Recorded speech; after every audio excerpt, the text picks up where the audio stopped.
Welcome to Trauma and Transcendence, where healing meets awakening. I'm Amanda M Dodd, your guide on this transformative journey. Thank you for joining me on this episode. Let's transcend together.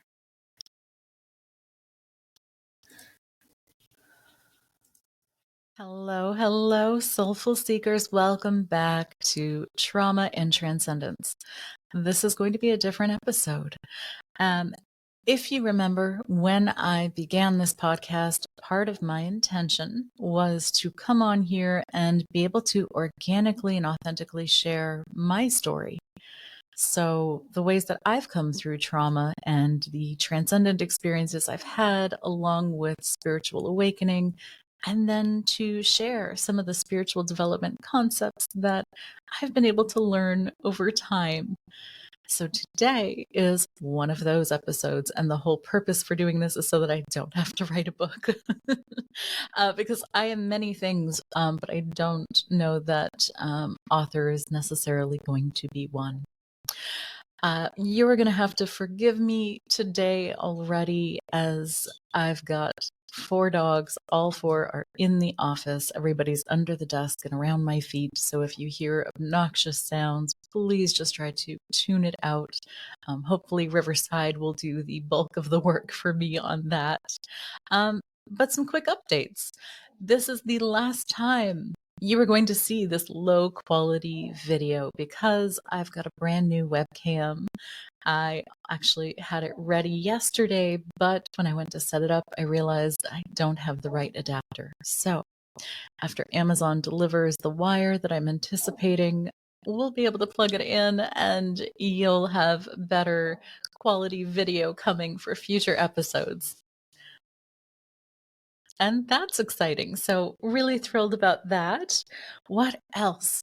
Tonight, as you are listening to this episode, as always, I will be in the Salt Cave at a Creative Apothecary because it is Thursday and I do Thursday Salt Cave meditations.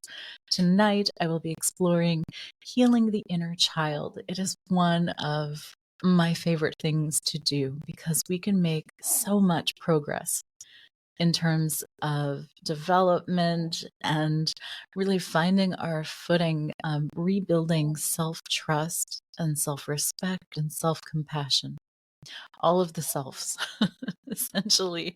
And sometimes it's this work exactly that I do one-on-one that gives amazing results. So previously there was a client who came in for binge eating, and it was essentially working with the inner child that helped us find out to what was happening and what was going on. Why was she binge eating? And within one session, we'd resolved it. It's powerful. So that's what I love about this work. Next week, so you have a heads up, I'll start letting you know what's coming so that if you want to join me in the Salt Cave, if you're in Northeast Ohio, that you get a chance. Next week is Akashic Records, and those are always profound, and Akashic Records are a little different every time I do them because I play off the group dynamic. Often what happens is when people come, there is a theme that starts to play out. And so I work around the theme of everybody's needs who shows up, whether you're releasing something or you want to gain something, or just explore your soul group, who your guides are, get some insight. That's what we do in the Akashic Records. Speaking of Akashic Records, I have some more exciting news. Some of you know I am an Akashic Records reader, and I love to do that in a very monk style kind of way. I don't offer it at fairs. I don't do it on the spot. I take a lot of time with it, and because of that, I get a really great accuracy and insights in those readings. I've been doing Akashic Record reading for some time now. Initially, I was attuned back in, oh my goodness, near 2015-ish, from a roommate that I'd had that I'd adored. And for a while, I let it fall by the wayside as I went on to study other things. And then after I did coaching it kind of wove its way back in because there was another kind of training that took place for hypnosis and coaching, spiritual coaching. And so since 2018, I've been working with the records personally, professionally, and I love it. There's so much insight to be had. But the news that is exciting is I'm going to be taking Debbie Solaris's class coming up on the Galactic Akashic Records.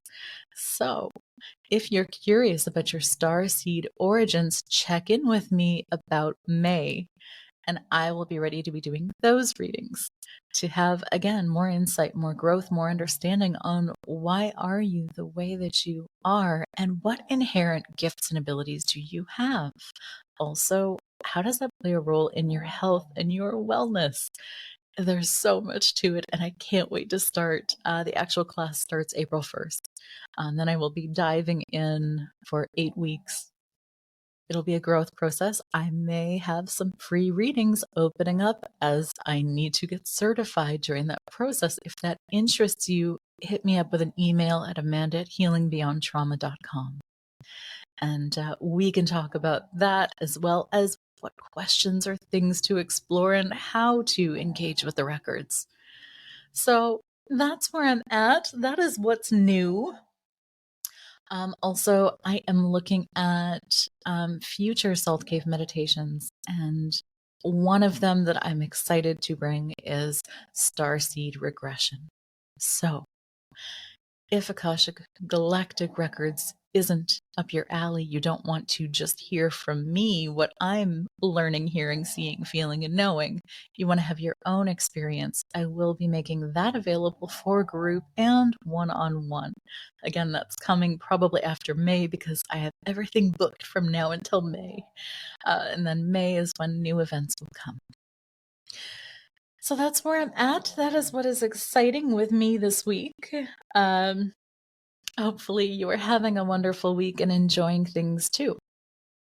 Tonight, what I most want to talk about is my origin story of what were the circumstances, the challenges, the traumas, the transcendent moments that I'd had that led me into becoming and knowing I'm a spiritual medium.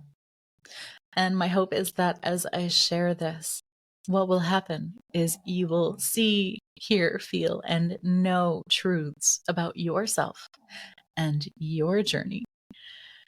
So I don't expect to get this all done in one episode. This is definitely going to be a longer journey for us as I share my story with you. My thoughts are that I'd like to begin the very foundations of where I began and give you some background. So strap in, get yourself something wonderful to drink, settle in for a peaceful listen into my humble beginnings and my story and where it began. So I was born in 1983. I was born to a French-Canadian woman and a Yugoslavian man who was born in Montreal, Quebec. Both were born in Montreal, Quebec. And a lot of people are surprised at first to hear that about me, being that I've since immigrated to the US. I'm actually coming up upon citizenship soon. And it's a surprise for many people until I say, oh yeah, I'm Canadian. I was born in Montreal, Quebec, and I do actually speak French. Je ne fais pas parler français beaucoup, mais je suis encore capable. Just so you know, I can still do it. It's been 15 years that I've left, not been there, and not practiced French very much.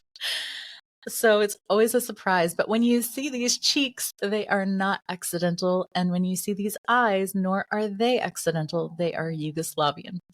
And so that makes me even different in Quebec. There's nowhere that I purely fit in. It just doesn't exist. And that matters because one thing that I've learned, especially through hypnotherapy and doing quantum healing hypnosis sessions, is, and between lives as well, we choose our bodies, we choose our relatives because we occasionally want certain pieces of DNA passed down. I chose these eyes. I chose this body because I liked the way that it was going to perform for me. I liked the way that I would have access to the gifts. But when I did my between life session for myself, to one of them anyway, I learned from both. Both were profound. But the first one, what I learned was I chose the family I chose, not because of my parents. I chose it because of the grandmothers that I had on either side. And you're going to learn very quickly why that was important. So, one of my grandmothers, my maternal grandmother, is my mamère. And she was married to my père. And that's what I called them in French Canadian culture. That was very normal. And ma mère essentially raised me. I'm going to tear up. There is no amount of gratitude I can express for her. She played such a profound role for me, but she wasn't the only one. And my mamère, if you got to know her, was wildly intuitive. And though she didn't let on, she didn't tell people, she kept it very close to heart. And in hindsight, maybe that's why I did too. She always knew and had more awareness than she let on, but that woman was on the ball, super sharp, and in her afterlife, even more so. Oh my goodness, I can't visit a medium without her very quickly chiming in. And they're always kind of wowed at the speed of her messages and the connection that comes through. So she essentially raised me. I was there every day at lunch and after school. My mom worked. She was a single mom. I'll get to it at some point, I'm sure. She worked nights, and there wasn't really anyone for me to go home to. My brother was 10 years older, and he was old enough to be on his own very much of the time, but I was not.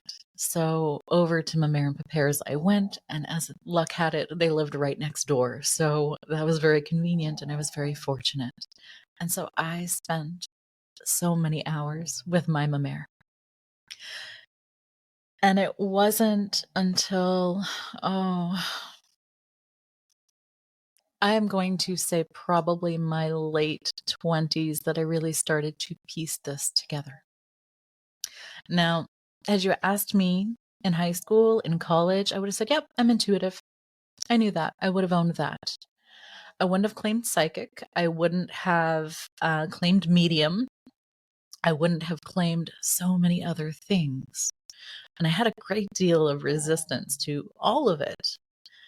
And that took a lot of time to break through. But let me go back a little more. Now, my mummy is the grandmother that I have on the paternal side. And mummy had passed away when I was 6 months old. So I didn't really have this much time with her on the earth plane. That relationship is special for a whole other reason. As a child, essentially, I was raised by my mamère, my mother when she was available, and then on the spirit side, I was guided by my mummy. And one thing that my mother did beautifully was made sure that regardless of my relationships with other people in the family, that on Mother's Day, we would take marigolds to Old Mummy's grave, and I would sit and visit with her. And even there were moments when my mom modeled mediumship without knowing. I don't know how conscious she was of it, but I can remember times when we got lost in the cemetery, because if you've ever been to Montreal and you've gone to like Mount Royal Cemetery, you know that it's a very large place. There are very many people there who are being visited and visiting, and it can be a lot to navigate. And so one time in particularly, we were lost. We had driven around, looped around. It had been over 15, 20 minutes, maybe even half an hour. And I heard my mom get very quiet, And then she said, okay, if you want us to visit, I need you to show me the way. And as a child, you don't fully grasp who she's talking to or what that means. But there are, those little moments that are organic and synchronistic. And within 2 minutes, we found it. She had literally been parked to the right of it, had that knowing, that hit from my own mommy of, hey, I'm just up there on the hill to the right. And so my mom parked, we got out, and sure enough, there it was. And we got to plant marigolds. And so that was something we did every Mother's Day. I would go and visit. And I was very fortunate to have had really elaborate photo books as a child. And God, I hope that's something that people continue. I know that with social media and the digital age, things are so easy to not print out and have these big photo albums jam-packed. But those are profound for me, because I can remember being around 4 or 5 years old looking at the photo albums, and initially I would sit and look at them with my mom, and as I got older, I would sit and look at them, but I still wasn't looking at them alone. I would have awareness of feeling my own mommy. So one thing that is apparent to me first and foremost in terms of skills and ability is that I was clairsentient. And clairsentient means that I'm a feeler. I can sense energy. What I didn't know is I'm also clairvoyant. As I'm feeling, I also pick up impressions of seeing, and I'm also clairaudient, so I can also hear. So it comes through as what I describe being as full audio video. And so I can recall moments of sitting with the photo albums and looking through them and seeing photos of things that I don't know my mom had ever sat and explained to me. But I could have a sense of my own mommy sitting just right beside me over my shoulder, on the right shoulder. Actually, I just put that together. So some mediums use a chart, and they believe that when they have their sitter in front of them who they're reading for, that the maternal line will show up on the left side of the sitter and the paternal line on the right side of the sitter. As I think about that now, that's accurate. She would sit over my right hand shoulder as I was looking down at the photo album, and I could feel her, and I could hear her, and I could sense her. And because I was so young, I didn't know that that was not a normal experience. And I'm sure that for many of you, it'll be the same. You're not having that awareness of it being a natural, normal thing that happens, particularly in childhood, because we don't yet have any beliefs about it. We don't yet have any impressions of it being scary or wrong or supernatural in any sense. And it's not. It's natural. We all have it. We can all do it. That's one of the things that you'll hear me harp on is we all have the hardware. We're all made the same, with the same components inside. The only thing that I'm doing different is I know how to boot up the software. I've set parameters around when I would like it to run, when I would like it to stop, the speed at which I receive. And I can help you do that too. We all have it and can do it. Some people, it comes more naturally than others. And so you will hear people say that they're a born medium. I never really considered myself a born medium initially, because it took me a long time to even have the awareness that this was happening. Nonetheless, how to navigate it. And then when I did have that understanding, I started to know I was different around 7 or 8 years old. And rather than shut down, I became like Mama Mare. I just kept it very tight to my chest and I didn't share. It was my own quiet little secret. And a lot of you have probably done that too. Those invisible friends that we have in early childhood, there's often more to them.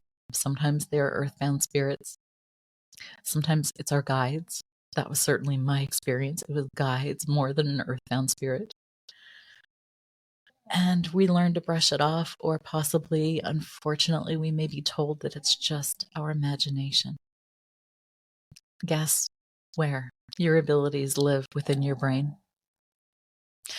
Within the same place as your imagination. So, yes, it feels imaginative. Yes, it feels like daydreaming. That's because we're using the same centers in the brain, which also traverse over into hypnosis and when I take people into theta.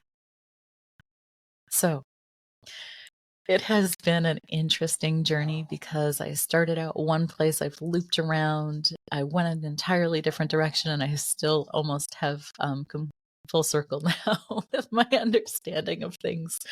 Uh, and with every part of my life, mediumship has somehow been woven in. Whether I was resisting and it was persisting, or whether I was accepting and allowing, it's always been there in everything I do. And some of you will have this awareness for yourself too.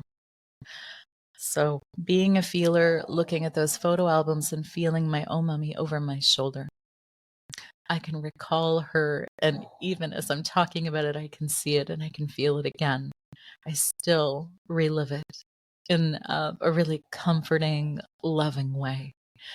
I can still feel her and I can still hear her saying, "Oh, look, this is the picture of my garden. I loved my garden. Do you see those flowers all the way back there? Those are lavender. Those are one of my favorite. Over there are lilac trees. This is what they smell like. These are the colors that I had in my garden. This was my favorite color. These are the other things I grew. These were the bell peppers." And things that nobody else had sat down or explained to me or had the ability to gift me, but I got to know her. Even though she passed when I was 6 months old, I got to know her all the way into childhood. She led me through my teenage years up until young adulthood. And so some of my first experiences really were with and guided by her, because as she had passed, she had taken on the role of my guide for a portion of time. Now, I say a portion of time. One day I will do an episode just on guides, spiritual guides, and how we work with them, the different types and the ways they show up for us. But for today, I don't want to delve into much to it. But she was limited time. And I became aware that after 30, I received a message one day that she was reincarnating and she wouldn't be around as much. And essentially that was what had happened. And I remember because we were living in Boston at the time, and I had been trying to grow things on the property. And my old mummy loved flowers.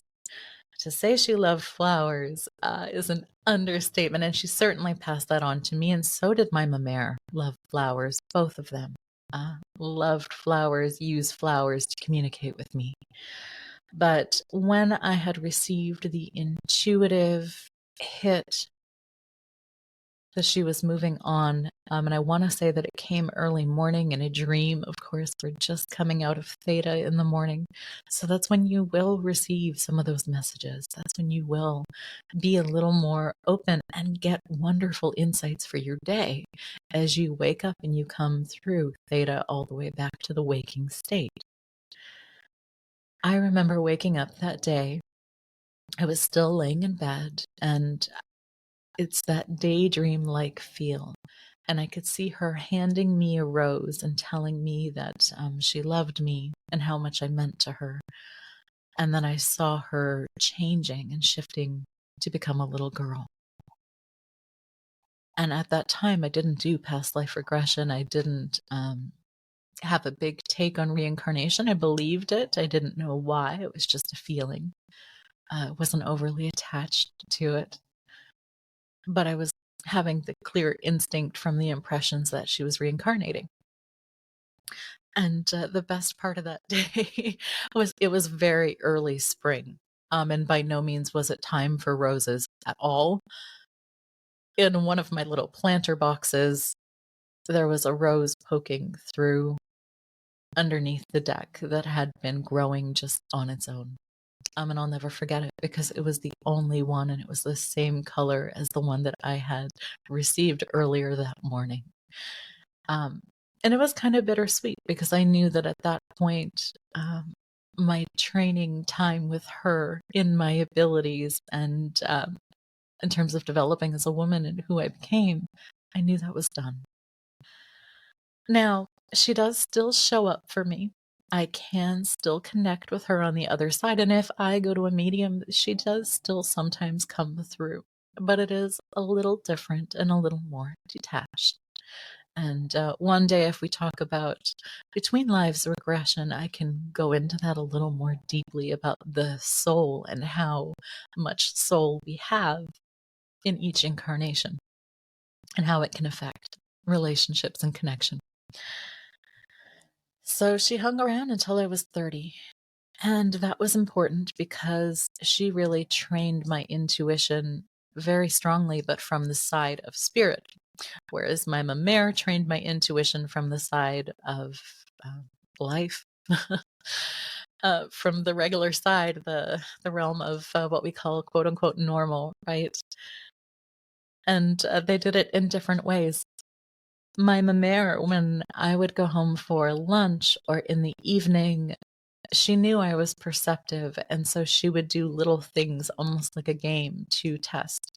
Occasionally, if she went shopping, she'd bring something new home. She would wait to see how long it would take me to spot it and then just say something. And other times, she would intentionally move things just to see if I picked up on it. She never said anything to me. She never said, "Oh, Amanda, you're intuitive or you're very perceptive." Instead, it came out later when I overheard her talking about me that she was doing this intentionally to see how long it would take me to pick up on it. And I guess sometimes it could be record amount of speed. I would pick up on it same day. I would immediately know. And I don't know if she knew consciously what she was doing. It was very strange because as a little girl, I was raised French Canadian. Even though there was the Yugoslavian side, I was raised Christian. And so we would go to church every Sunday, and that was something that the whole family did. Grandparents, aunts, uncles, cousins, you name it, everybody was going to church. I have some interesting memories with that because I've also had a lot of moments of angel intuition. So my gifts aren't just with people who've crossed over.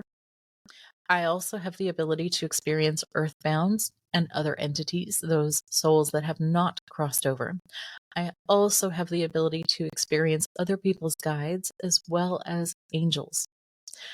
That is not something I told people easily or readily. And so if you hear tightness in my throat, sometimes I'm still coming to reckoning that, oh my God, this is my life. And I can't believe I'm sharing this. And this is what I grew up to be. Unbelievable. But here we are. So church was a regular thing. And I can remember having a lot of mixed feelings about that. On one hand, I loved that the whole family gathered. And if you know anything about French Canadians, for many of them, the kitchen is where we spend time. That is where we gather. We don't do it in the living room. We don't gather around the TV. It was always in the kitchen because that's where everything was happening. And so it's pretty common to have large dining room tables where everybody can pile in. And often, especially if it was a holiday like Easter, my mère would make lunch for the whole family. And we'd all try to cram into their tiny little home. And it was in a large apartment on like the third story. Interesting stories about that too. But we would all pile in, and everybody would be around the kitchen, and there would be food and just connecting and enjoyment. And I loved that closeness. I'd always believed that I would have a large family growing up, and that just hasn't been how it worked out. It's actually been quite the opposite. Now it's just my spouse and myself, and our many, many dogs. But I love the freedom that it affords me, even though there's that sense of loss around that connection and family. So, with that, there were always little things that were out of place that I didn't understand. As you went upstairs, it was incredibly common to hear my grandfather playing music, especially if it was lunchtime or after school. The one thing that really stood out to me that I'd always had an affinity for was this large um, stone Buddha that my grandmother had right as you entered in. And I never really understood what it was, but I felt a sense of peace and enjoyment of it. And so as an adult, it's like, oh, well, that's curious. How could they be so religious and yet have a very spiritual concept figure of another religion?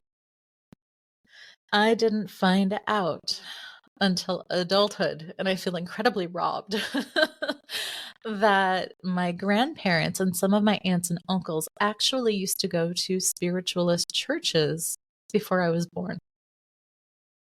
And it's like, really? I missed out on all the fun. They would actually go to seances, and some of them practiced their gifts. I want to say it was Camp Chesterfield that they would go to, but I'm not 100% sure. I know it wasn't Lilydale because I think I would have known or heard about that. I think it was Camp Chesterfield. And my mom can talk about, like some of some of her favorite songs and moments that had happened. But I didn't hear about that until adulthood. Nobody told me that they were spiritual or had a belief in the afterlife or any of that. And that was just the oddest thing. And so because I spent so much time with my mama, oftentimes I would sleep there.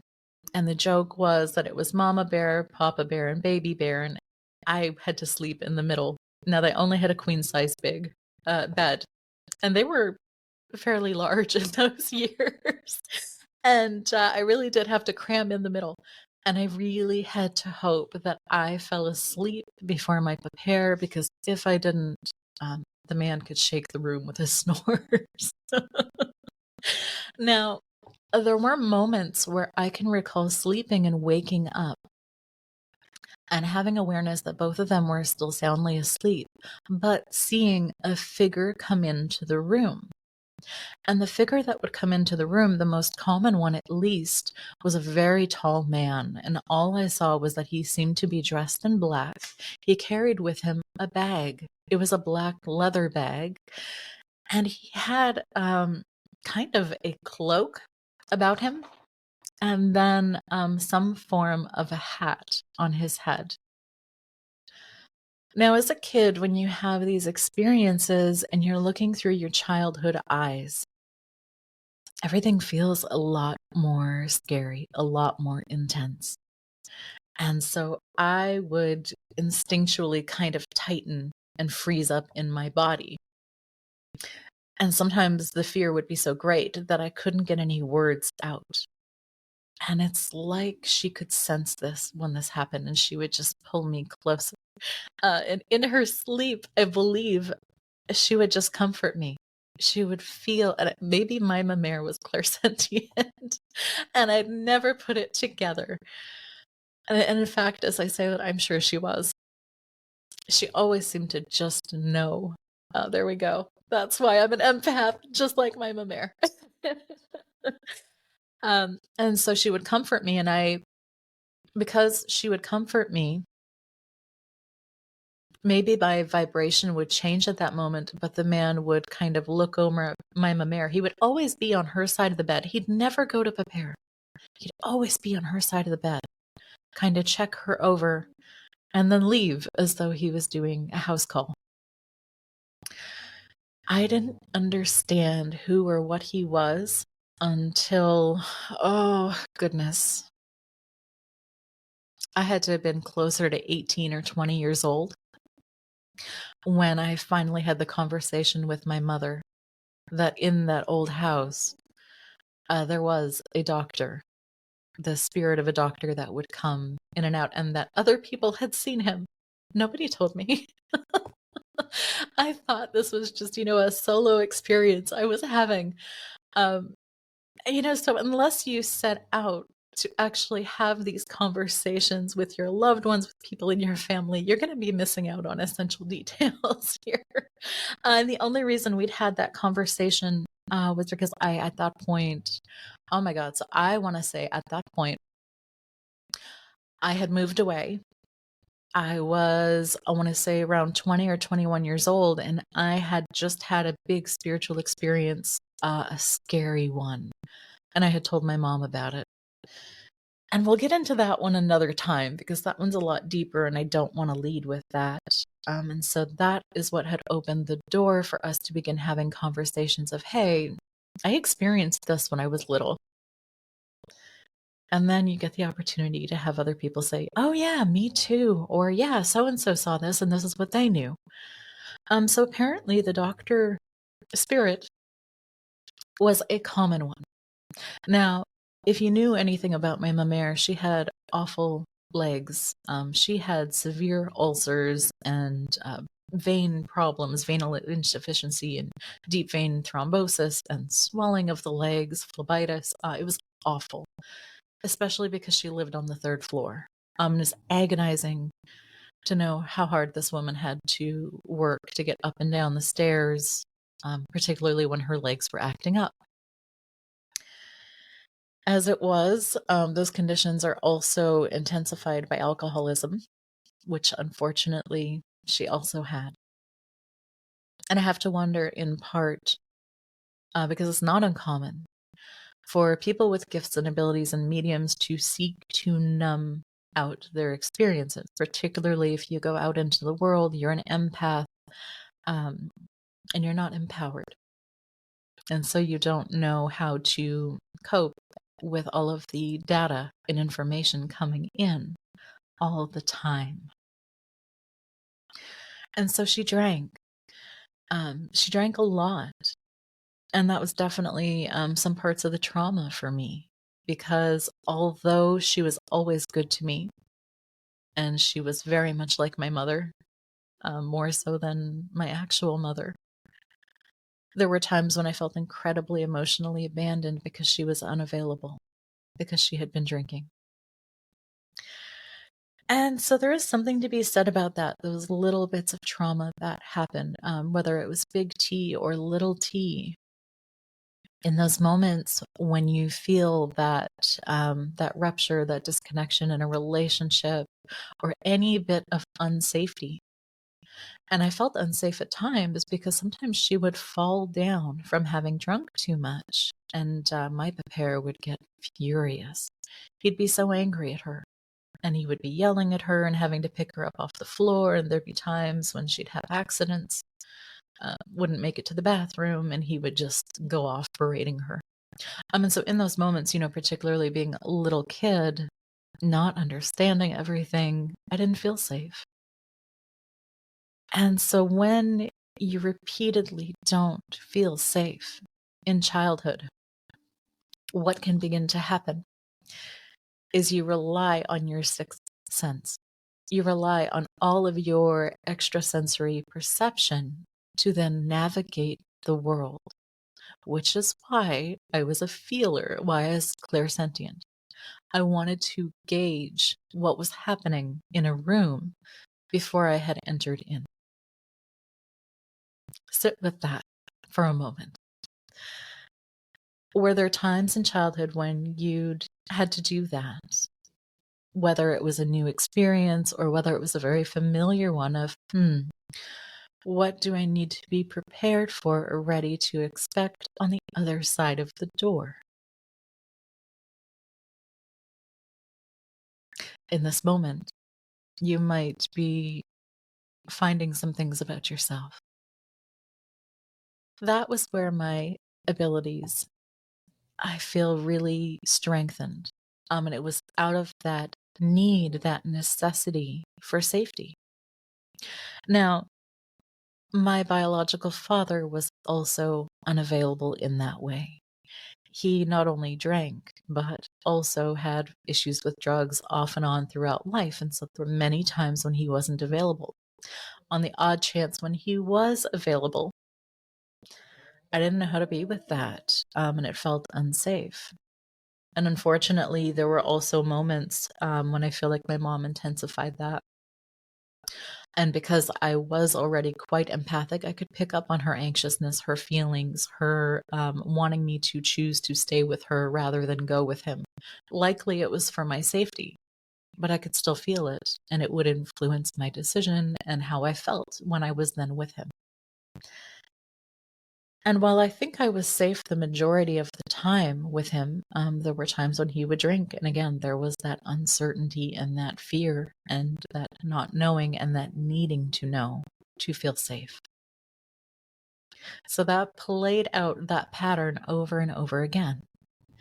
And in a lot of different places, to the point where it's like, okay, I know that I am the one person who I am not running away from, and I am the only one I can count on to give me protection and safety, and to be able to guesstimate what's going to feel okay and what's not.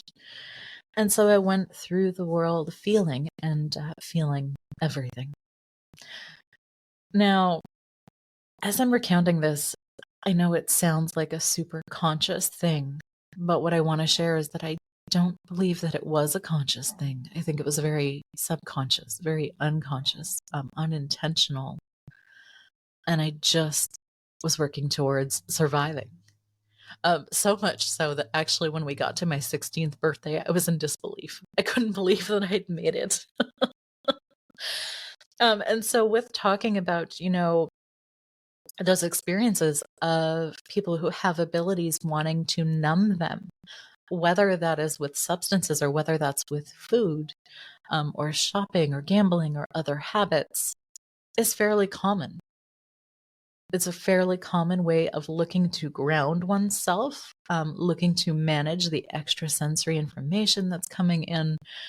And so if this has been part of your experience, I really don't want you to have any sense of shame or guilt about it, but rather learn that that may have played a factor in why you did some of the things you did.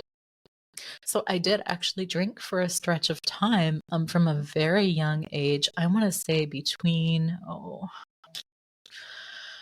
I must have been 9 years old when I started dipping into my parents' liquor cabinet, skipping school. I skipped a lot of school. A lot. I don't know how I didn't get caught. Nonetheless, how I passed, I have no idea, honestly. And I did that probably right up until about 10 or 11 years old.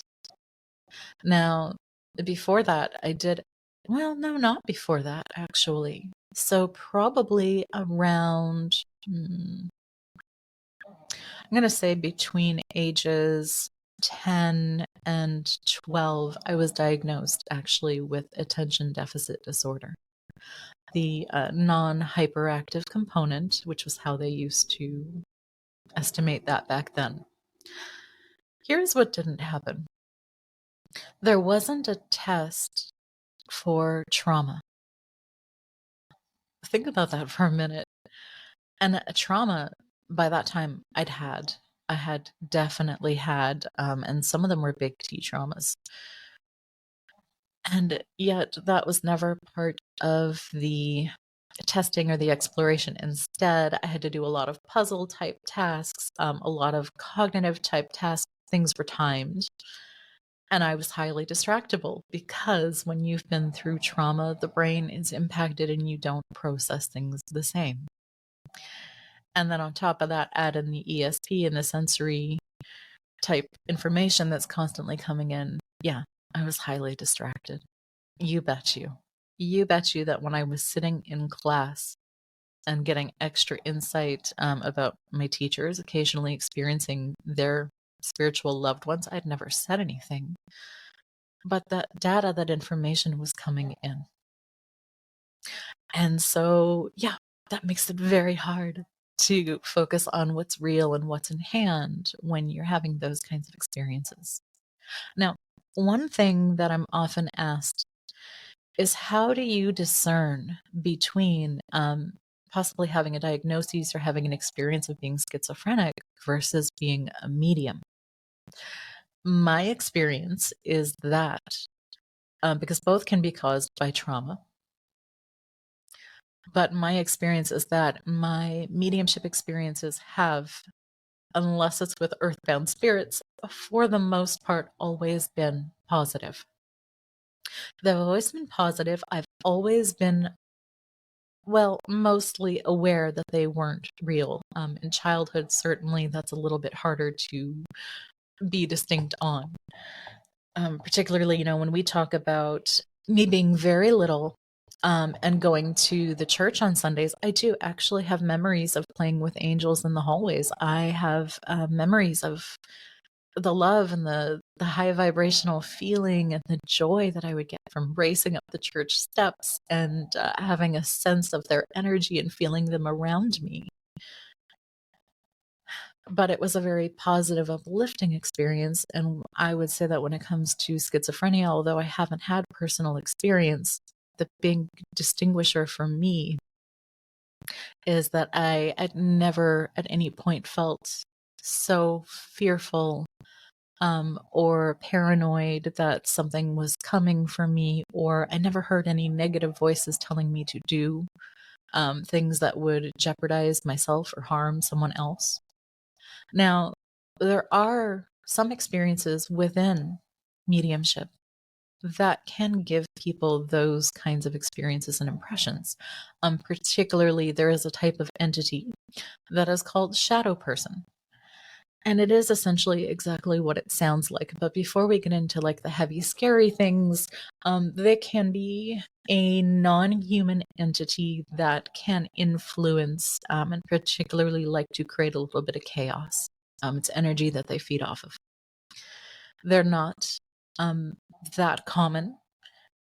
And if you've ever experienced one, because you're going to have the full body sensation go through you, essentially.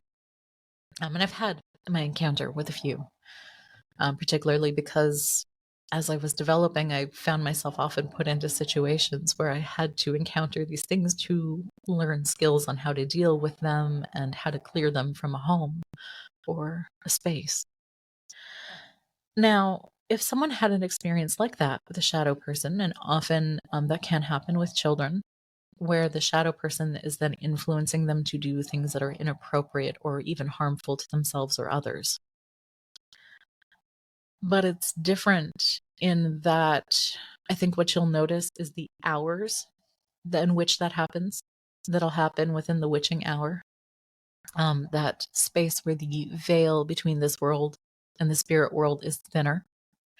It's also the time when we are more likely to be dipping into states of alpha or theta, the slower brainwave states where we can have the deeper perceptions and experiences. Now, a shadow being, they don't just show up anywhere. It takes a certain kind of place and vibration of people for them to hang around. And typically, you'll feel it, particularly if you are an empath or a clairsentient. You'll feel that that tension, that feeling of intimidation. It's very different. Now, with my understanding of schizophrenia, and I'm not a doctor, I'm not a therapist, I believe that when people are having an episode, that it can happen any time of day, and that sometimes it's nonstop as well, that it can just keep perpetuating. And so that's been a huge part of my understanding with knowing what is a spiritual gift versus what is a mental health condition. Now, there are healers who have all kinds of other explanations for schizophrenia. I'm not going to get into it today. I'm not a medical doctor, and it's not something I really care to explore. But when I do look at my spiritual abilities, I do see them as God-given. I see them as God-given because it is a part of this meat suit. It's a part of the mechanism of our brain, the way that it works, the hardware. It's all there. We have everything we need to be able to communicate. And then it's just the choice and how we manage the software, how we boot up the abilities, how we access them, and when we turn them off. As children, most of the time we don't understand how the software works. So it's just, phenomenon happening. And as we grow, it's like a muscle. You learn to exercise it, you learn to stretch it. I help people within hypnosis because I know how to navigate it well, and then I can give them more choice. I can kind of, advocate on your behalf to help you learn how you want to access your software and what boundaries and hard stops you want to have around it. And that is so important to have a healthy, high level of functioning type life. Certainly, these abilities are not always helpful when you want to go out in the world and work a full-time job and not be distracted when you go to school. The other reason I can distinguish this is because oftentimes these experiences, especially when it's from loved ones who have crossed over, they're so beautiful. They're so transcendent. It's palpable. You can feel that love, that connection, that caring. And to have the honor to facilitate that, it's nothing short of magic. It's so transformative. It's changed me forever. Absolutely changed me forever. So that's how I like to distinguish that. That's how I separate that and know that my abilities are God-given and, in fact, gifts. Now, because they're gifts, it doesn't mean that they're rare. The opposite's quite true. They're very accessible. We all have them. We don't all use them, and we're not taught this as we're growing more often than not. And if we are, then it was in a hushed tone. If we were lucky, there are some people out there who've developed who had the benefit of having their loved ones take them to funerals and to guide them through their experiences. I didn't necessarily. So my mère, she did always know. And although she always knew, I feel like, there were a lot of opportunities that were presented and where she did guide me really well, but I feel like she also did it unconsciously much of the time. One of those examples was when I was really little and I was spending a lot of time in her house. I liked to go play in the backyard. Oddly enough, it was kind of rare for people to have a backyard. She lived on Wellington Street in Montreal, in Verdun. It's a very long street, and not very many people had backyards, particularly not with being on the third floor. So, with her legs being the way they were, I never wanted to be a burden, and I didn't want to ask for help, and I certainly didn't want to ask for her to have to do anything that was going to cause her discomfort. Because if I did, the doctor spirit would be visiting later that night. So maybe part of it was a little selfish because I didn't want to have that experience, and I would hope that I would fall asleep first to not have to experience that and the confusion that came with that. But I can recall a couple of times now. Oh, they had this creepy butler stairway that went between the third and second floor, and then the final stairway was outside. Now, the stairway outside was fine, but the butler stairway was something else, especially as a clairsentient. When I talk about that feeling of intimidation, now, sometimes spirits, particularly earthbounds, they can be territorial.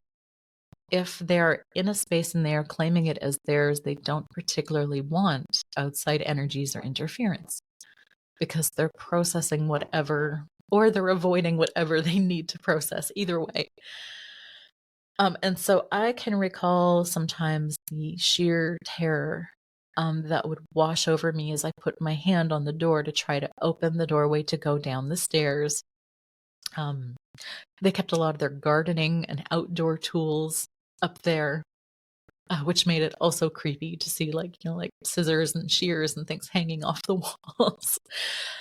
And one time in particular that really stands out to me, I tried to open that door, and I can still remember the feeling of the door handle and how hard I was pressing, and I was trying to get that door open, and it was to the point of frustration. And after a solid few minutes of trying, I was resolved to kind of give up. And so I went inside and I was crying, and the mayor was wondering, like, what's going on? Honestly, I can't open the door. I tried and I tried, and I'm not strong enough. And I just can't get the door open.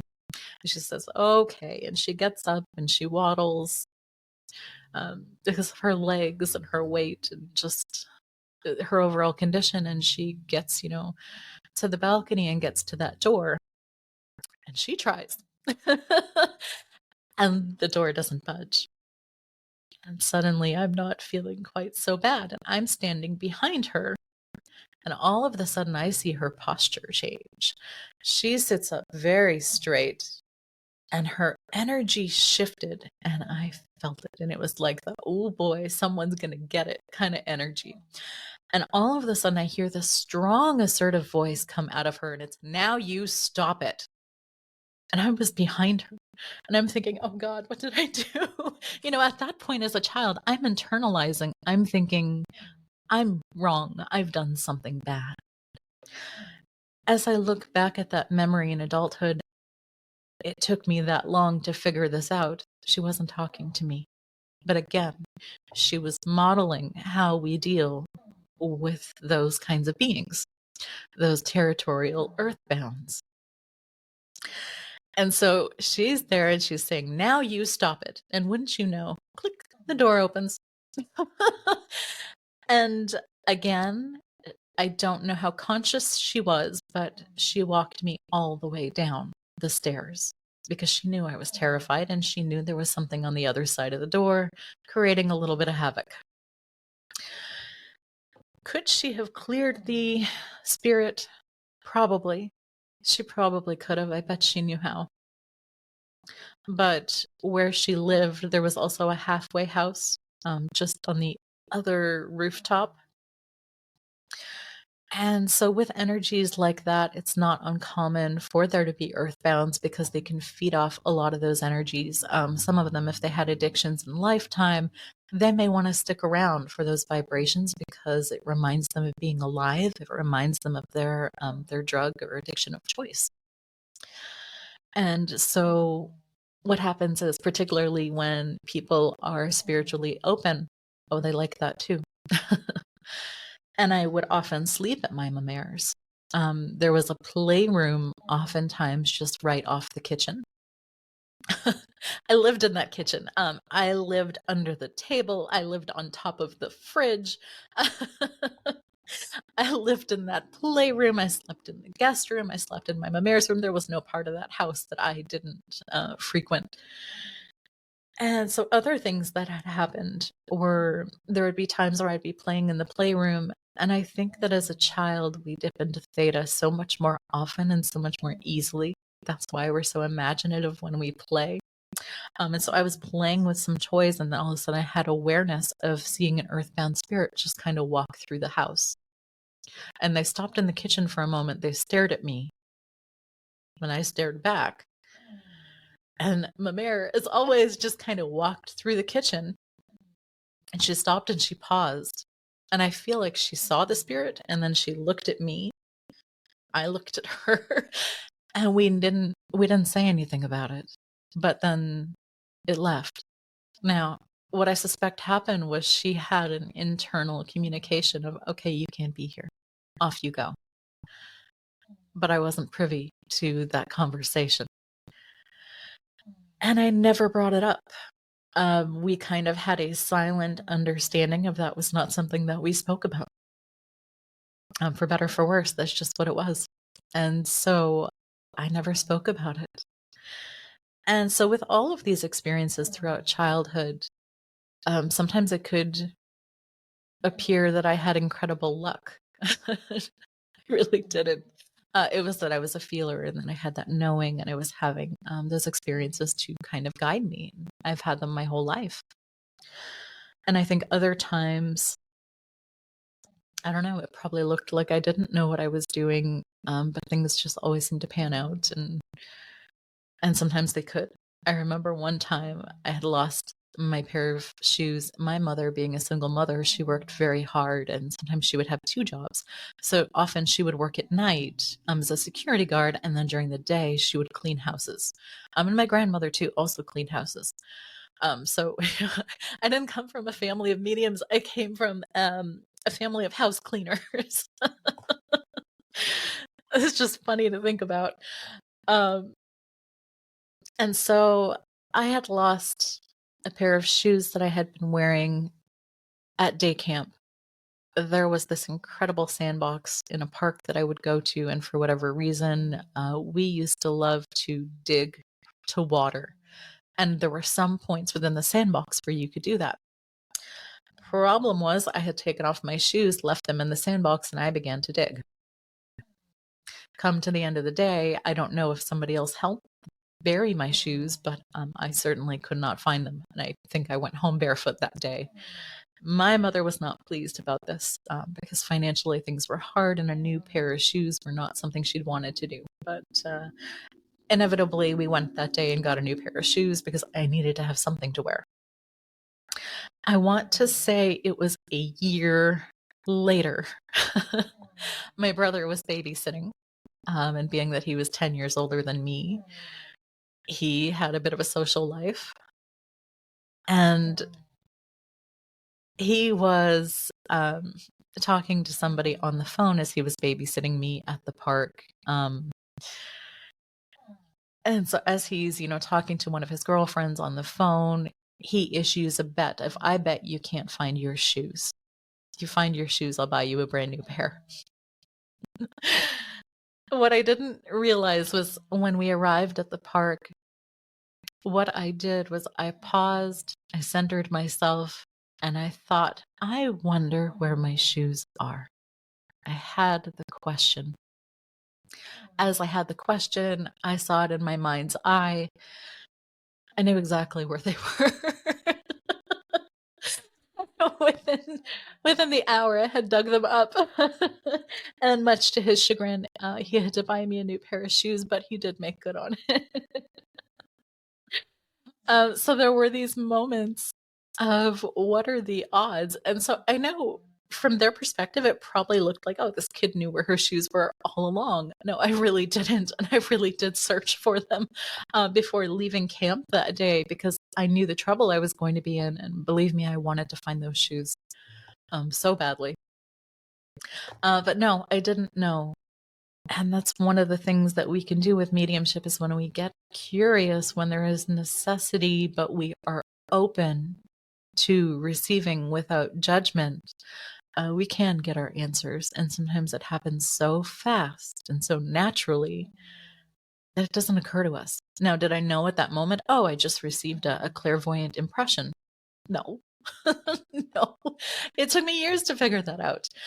There were other times, and I don't know why, but when I'm with my brother, it seems to be a little more potent. And I don't know if it's because he has abilities himself, but he's always been incredibly skeptical and fearful, or if it's because of astrology. Now, I am a Cancer sun sign, and the opposite sign of mine is Capricorn, which is what my brother is. And there's something that happens that is magnetic and energetic when we are physically together. And I've had this happen over and over again. I can remember another time in my teenage years. He was a proficient bowler.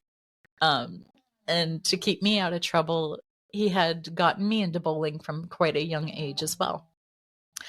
So much so that even after I moved to a different part of the province than he did, that I still bowled and I still would join bowling leagues. And that was how I would spend my Saturday. It's incredibly zen when you think about it. It's incredibly meditative. And so it wasn't uncommon for him to come up and visit, but he had come specifically that weekend because there was a big party. It was the end of the bowling season. Often there was like a tournament and things like that. And so, of course, I wanted him to come and bowl with me because I loved him. He was 10 years older. I always looked up to him. And I can recall when, like we finished the party section and we were going to like have a meal and like raffles, prizes, and things like that. As we head into the room, I see the prizes and I immediately eye a large, I think it was pink, because pink or orange bowling ball. It was actually a little bit too big for me, but immediately it caught my attention and he kind of looked over the prizes and he kind of said, "Oh, look, there's a brand new ball there."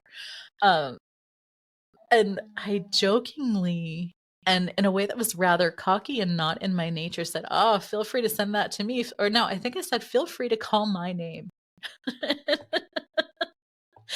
And wouldn't you know, um, they did actually.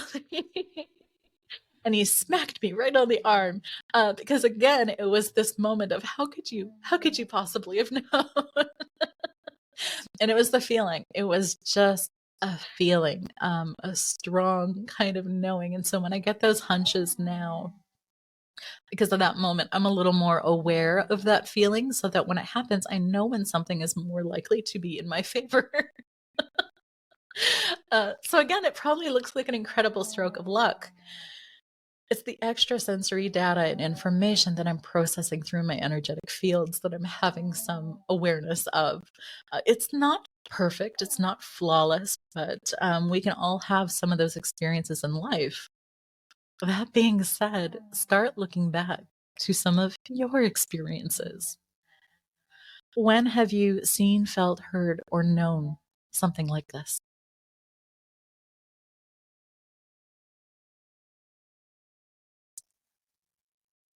And I bet there have been times.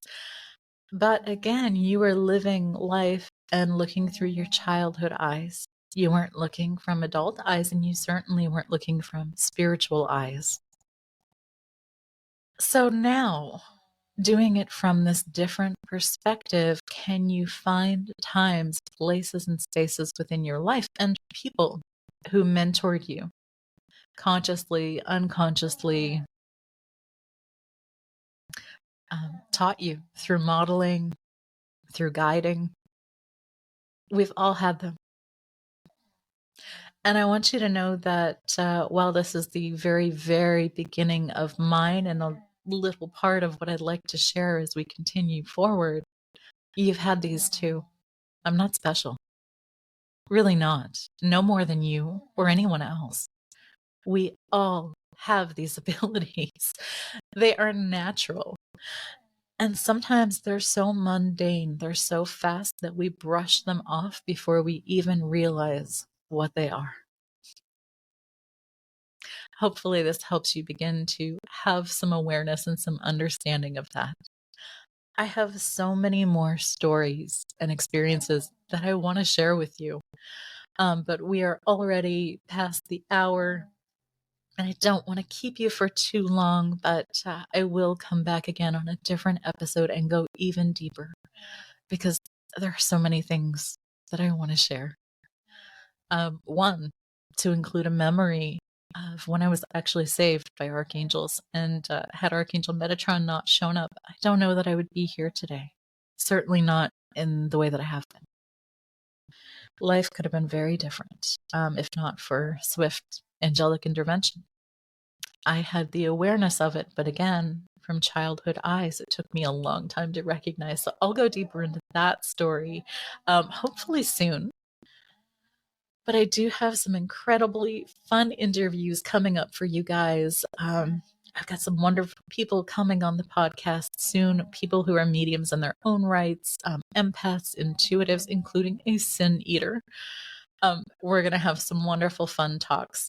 But from now until the next time, send me your questions and let me know what are you curious about my journey so that I can share even more greatly, and so you can then see even more of yourself and understand yourself and your abilities so much better. Thank you so much for your time and attention sitting with me today. One thing that I do want to talk about before I go is on the vibration episode, somebody had left a comment. And I wanted to kind of talk on this real quick. And hopefully, if you guys send in comments, I'll always try to do this towards the end of the show. The comment was, I think if you set your intention before sleep, your higher self will give you the answer. Same with deep meditation. And this comment came from Cat Attack 2006. So here is what I would like to impart and share. Yes, absolutely. And this is normal for most of us. But the caveat is that trauma can change that. And so a lot of the times when I'm working with clients, it's people who feel lost. They feel disconnected from their spiritual center. They have lost, and their relationship to self and the ability to self-trust has been fractured. And so when that happens, or or the other thing is they are receiving their spiritual guidance and they don't like it. They don't accept it, and so they don't want to hear it. I have those clients too. But the clients that I've been able to help reconnect, they had needed some deeper inner healing work to happen. And so whether that was inner child or doing some parts therapy, or just exploring with the higher self, like we do in QHHT sessions, trauma can get in the way and it can disrupt those natural processes. So yes, we do absolutely have those abilities. If you set your intention, I do recommend that you pick one topic per night. Don't try to answer multiple questions at once. Have that one thing that you allow yourself to get curious about, just like me with the sandbox. I centered, I dropped in, I thought, where are my shoes? And immediately I saw it.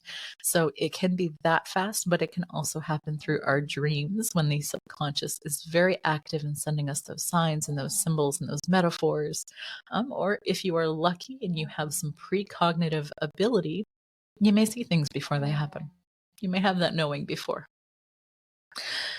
And it can come through in various ways. And yes, it can come through in meditation. Now, my understanding as to why is because those are times when we're dropping into the alpha state, or maybe we're going all the way into the theta state. Our typical waking state is beta. And when you are sound asleep, that is delta. So anywhere between alpha and theta, we're tapping into that deeper knowing. And then it's a matter of centering, sitting with, having some curiosity, no attachment, no judgments, and allowing, and just being an open receiver. So hopefully that's helpful for you and gives you some insight, but also to have the understanding that if people have been through trauma, that process, that trust has possibly been shattered. And it needs to be rebuilt, particularly the trust with self. If there's been a lot of damage, they may have separation from higher self. Not as though they're not connected, they are still connected, but if the level of trust and acceptance isn't there, the likelihood that they're able to even hear it is so much less. So there's always a caveat and an exception to the rule, of course, but hopefully that gives you that better understanding. And if you have questions, send them in and I will answer just like today. So thank you so much, Cat Attack 2006, for asking or commenting. It was fun to be able to engage with you like this. All right, my beautiful soulful seekers, I wish you a wonderful evening, and you are welcome, of course. If you would like to join my mediumship development group on Facebook, I'm happy to have you. Just search mediumship develop, or head over to my website. I've got links there and in my newsletters as well. So that lets you know what classes and things are coming up. I will be offering some in-depth mediumship 101 classes. I'm currently working on them right now. Given the number of things that I juggle, which is very much me, I don't know how long this is going to take me, particularly because I am questioning the level of depth that I want these first classes to have. I don't do anything lightheartedly, and I tend to overthink and overfeel everything. So, but what you can count on is it will be in depth, and I won't leave any questions unanswered. All right, beautiful souls, I wish you and yours the best. Thank you so much for joining me as I explored today the very beginnings of who I am. There's so much more I want to discuss, and we'll see it forward in future episodes. Bye for now. Thank you for joining us on this transformative episode of Trauma and Transcendence. Your stories matter. I would love to hear them and from you. Connect on our website, healingbeyondtrauma.com, or drop me an email at amanda@healingbeyondtrauma.com. Remember, healing is a journey we take together. Until next time, stay connected, stay inspired. This is Amanda, wishing you bright blessings.